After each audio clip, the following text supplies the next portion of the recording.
siya. Si Jimmer, naiyak na pala, sobrang saya. Thank you so much po talaga.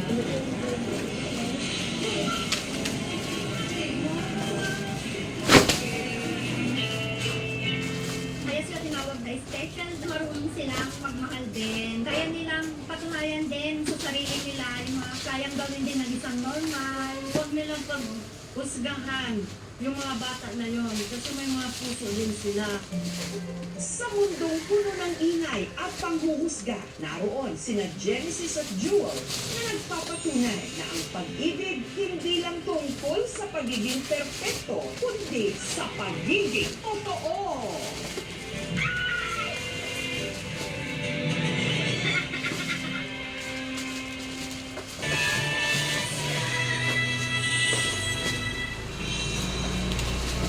Nag-viral siya dahil sa kakaiba niyang isinigaw sa nakaraang rally noong linggo. Pinagtawanan din siya, pero marami rin ang naalarma nung siya'y dinakip kasama ang iba pang mga rallyista. Sino siya at nasaan na siya? Sabay-sabay po natin sasabihin, kulong na ang mga kurang! Kulong na ang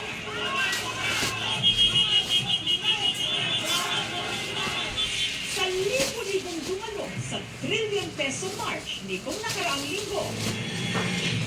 Ang panawagan ng lalaking ito ang isa sa pinakalumikha ng ingay. Ibaba ang presyo ng baseball!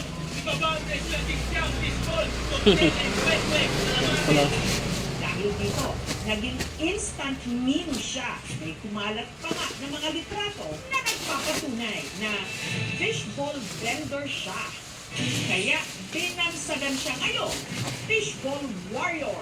Ibaba ang presyo ng baseball! Ibaba ang presyo ng discount! Cocktailin, kwek-kwek, calamares! Nakakatawa po talaga, pero mas malalim po ito pinapahiwatig. Mga dating kain ng simpleng mamamayan, ngayon Pero sunod na nabalitaan ng madla.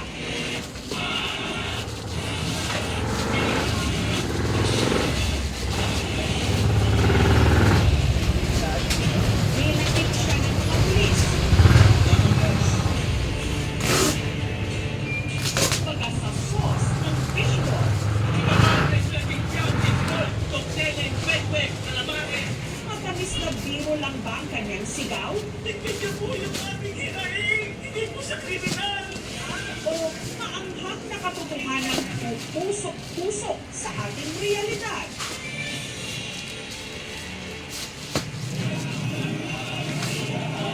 Ang 32 anyos na si Alvin, taga-Pandacan sa Manila. Kwento ng kanyang ina na si Marian, mula raw nung sumali ang kanyang anak sa trillion peso march hanggang sa mga sandaling ginawa ang panayam na ito. Hindi pa raw ito nakakauwi.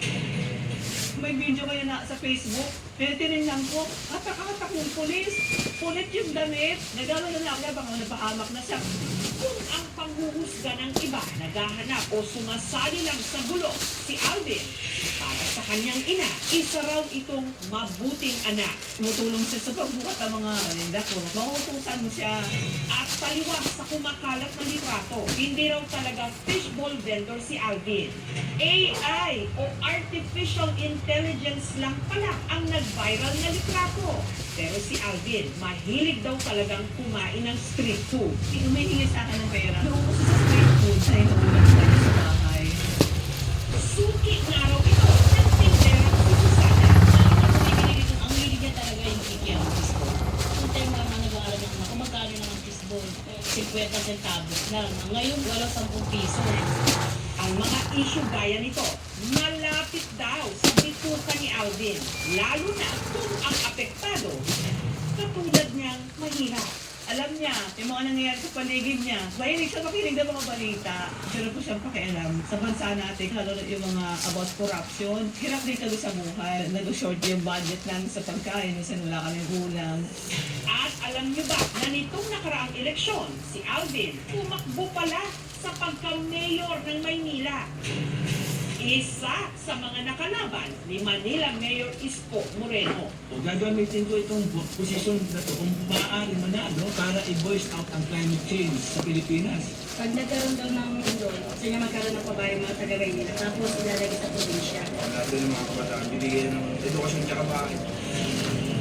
Ngunit ang Ayun, iba ayun. hindi sa kanya kumpiyansa. Hindi siya pwedeng umuha kung kanila. Ba, usap-usap natin ito para deliver ng mga idol. Perfect man, and Deliver siya. Taong 2018 kasi si Alvin na-diagnose na may schizophrenia, kondisyon sa pag-iisip. Nakakalib siya pero one sem lang. Pinabulong sa kanya kung ano-ano. Pinakamatingkad sa mga simptomas na ito ay yung hallucinations at delusions. Continue sa medication until now.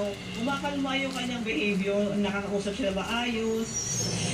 Pero hindi naging hadlang ang kanyang kondisyon para ang kanyang pakikibaka dalhin niya sa kalsada. Taong 2023, nakuhanan siya sa Labor Day rally sa Maynila. At kamakailan nga lang, dumalo sa rally sa EDSA at sa Menjola. Ibaba ang presyo ng Kikiam, Fishball, Toknelen, Kwek-Kwek, Calamares.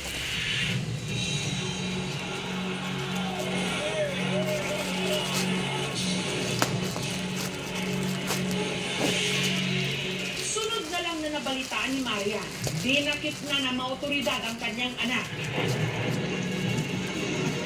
May nagsasabi-sabi doon na baka kaya isa doon sa mga nasugatan or tinakbo sa ospital. Di, pumunta ako sa ospital. Wala pa rin.